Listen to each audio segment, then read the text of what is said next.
দলমত নির্বিশেষে আমরা গাইবান্ধার গোবিন্দগঞ্জে ইপিজেড চাই। এ ব্যাপারে আমাদের পক্ষ থেকে আপনি আর কি একটুখানি সর্বশ্রেষ্ঠ জায়গায় এটা পৌঁছাবার চেষ্টা করি। সবার সিগনেচার আছে এবং সবাই চায় যে এটা আমাদের হতে হবে। এই সরকারের সবাই কাছে যে ডিসি থাকতে এটা বাস্তবায়ন করেছে, বাস্তবায়ন হয়ে যাওয়া।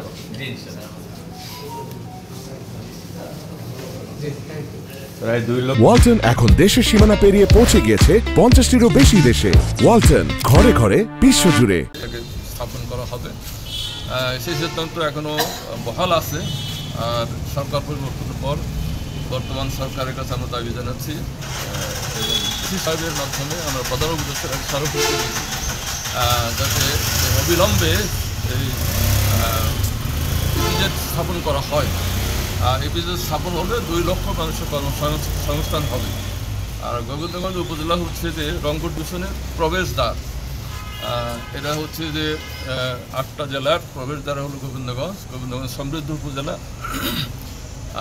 আমরা চাই যে গোবিন্দগঞ্জ ইপিজেড হওয়ার মাধ্যমে উত্তরবঙ্গ উন্নয়নের একটা সূচনা হবে।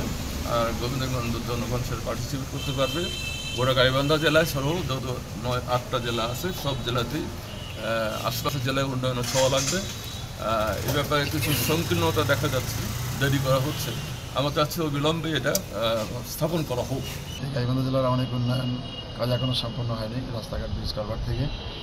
আমরা আশা করি যে এই ইপিজেডটা যদি গাইবান্ধা গোবিন্দগঞ্জ হয় তাহলে প্রায় 2 লক্ষ লোকের কর্মসংস্থান হবে এবং গাইবান্ধার একটা উন্নয়নের রোল মডেল হবে এবং একটা ধারা অব্যাহত থাকবে। আমরা আশা করি আমরা যেটা স্মারকলিপি দিলাম ডিসির মাধ্যমে, আমাদের যে বর্তমান সরকার তত সরকারের মাধ্যমে এটা কার্যকর হোক এই আশাবাদ ব্যক্ত করছি।